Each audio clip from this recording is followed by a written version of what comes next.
because we are a people, a nation that carved everything, or we passed it down through speech. And writing didn't come until, way after. You understand? So those that invaded those lands, that is all through the scriptures, okay, talks about the invasions of these lands. And stolen, they called it pillage, and stole the knowledge, and then wrote what they want. Because in 325 AD, I'm coming, to 325 AD, at the Nicene Council, that's when it was decided what was going to go into the Bible.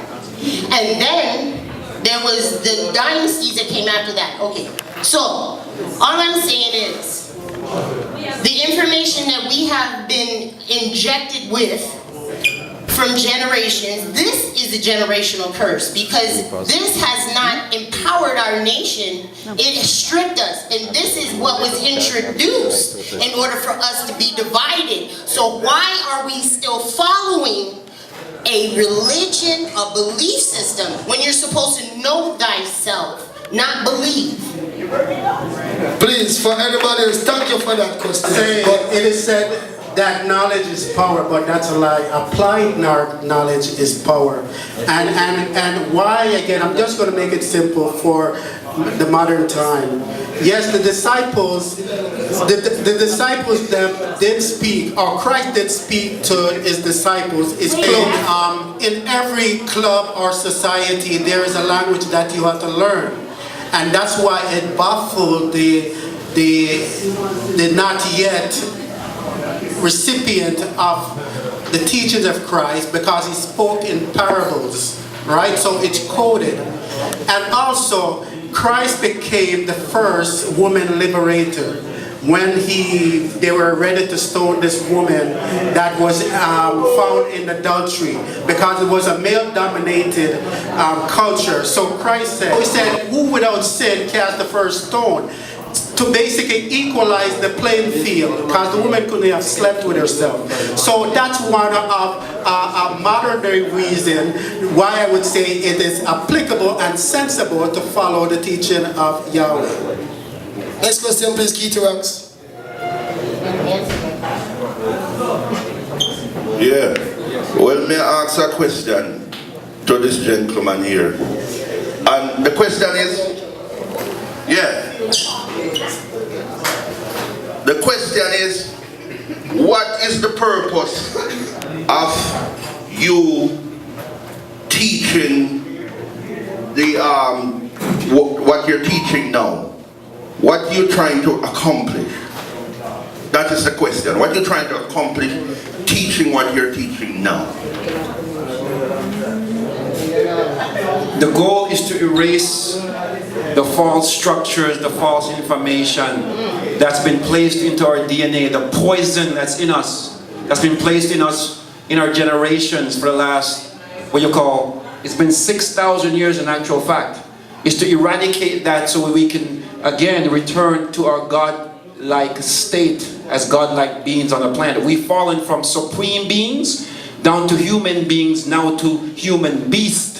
Because of how we're living, and the culture that we're living in and how we're living, we've fallen from supreme down all the way down to human, just below beast, just above beast, I should say. So the knowledge is here to bring us back up to supreme beings again as we were created to be, so that our powers will return, our godlike powers. They won't look up at some being or some man praying every day for powers that we already have dormant in each and every one of us.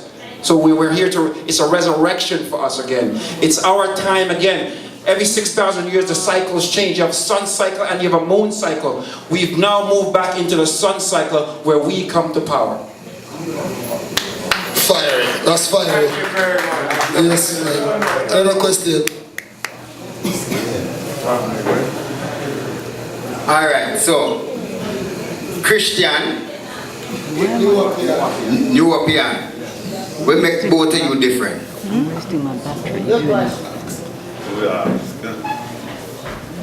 Well, what makes us different is that one is more on the natural realm of liberty, while That's why Christ says that he come not. Remember, the Jews were looking for a Messiah with a sword to come to basically fight against the Greeks, because the Greeks was Hellenizing, and they did a good job again to Hellenize all of Africa and Israel, right? And so that they were looking for somebody to stand up against Goliath.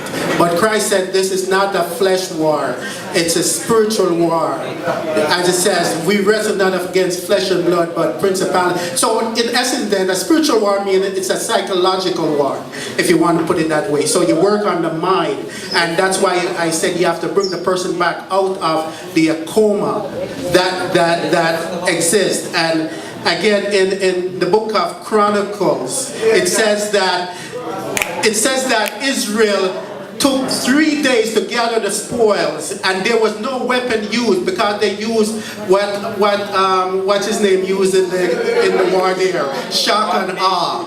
So they basically did a lot of worship with shock and awe the enemy into self-infliction. Okay, timekeeper. Every time you hold up your hand, I really grab the mic now. My brother, the difference between a Nuwaupian and a Christian, religion, whether it be Christianity, Judaism, or Islam, is based on faith and belief. Faith and belief. That means no evidence, no logical reasoning.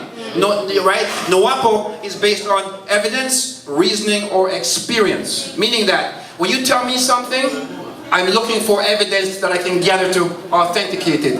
I'm looking if I can experience it within my own spirit. If it follows a logical line of reasoning, we can reason it out. So if it can pass those 3 tests, I can assimilate it within my being. If it no evidence, it don't make no sense. Me can't reason it out.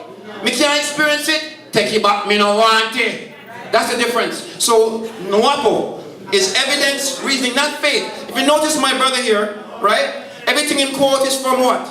The Bible, right? Which maybe no research, when the Bible was written, who wrote it, for what political reasons, what books was it plagiarized from before it came into existence. All these things are important to know, but religious people don't research their own books or their own religion. They just believe in it and have faith. I believe the dog won't bite me. Whoops, he bit me. You can believe wrong.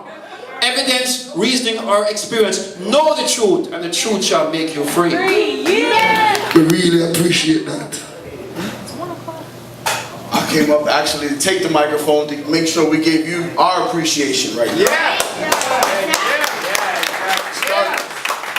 To take this much time to get into this kind of conversation, the level of this conversation, no one else on the planet is having this kind of elevated conversation. And it's happening right here in Little Jamaica. I'm so proud. I'm so proud. I salute you all. Now I must say that the reason why I gravitated to the microphone was first because of your comment about coming together and look where the state of our condition. Well, the truth is, we do not need religion to come together. If we wait on that, we'll be here forever. Good to go. So this is all we need. Trust me, the red is for the blood that we bleed. The black is for my skin. And yours too, and that green is for Africa. So, we got what we need. Now listen, but the real reason why I had to come up to this microphone, truthfully and honestly, no disrespect, but as a follower and soldier for Jesus Christ, Yeshua, I had to come up and let you know that he's my king. And just as you celebrate your king and honor your king, I ride for my king. So he's my king first, straight up. And I go to war for my king, like any good soldier should. So the scripture is one thing, but a relationship with Christ is a completely different thing. So I just thank you for all of this conversation. I'm proud to be here. Big up to Quinn.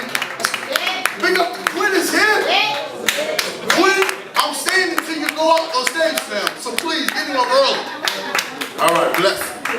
Okay, My name people. is Chantel Dubois. D-Flex, aka Mr. Help Support. I'm here to tell you about Spectacular Thursdays that we run I'm the CEO of NmNm News. every Thursday right here at Sankofa, 1653 Eglinton Avenue West. And we are ordained. We created a platform to promote artists, to showcase them and give them endorsements that our sponsors give us. Our only mission is to see that the kids, we're starting from Jamaica, the basic school, kids aged 3 to 6, we're providing a lunch program for them. So that we can promote them and help them get their music out, get their brand out, and let the world hear about their artistry. So I'm calling to all the world, everybody, you need to help support our cause. So make sure you come out every Thursday. It's a Spectacular Thursday. Every Thursday we have a party at Sankofa. That's 1653 Eglinton Avenue West.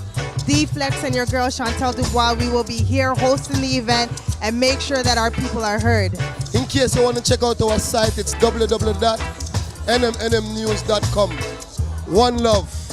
Peace.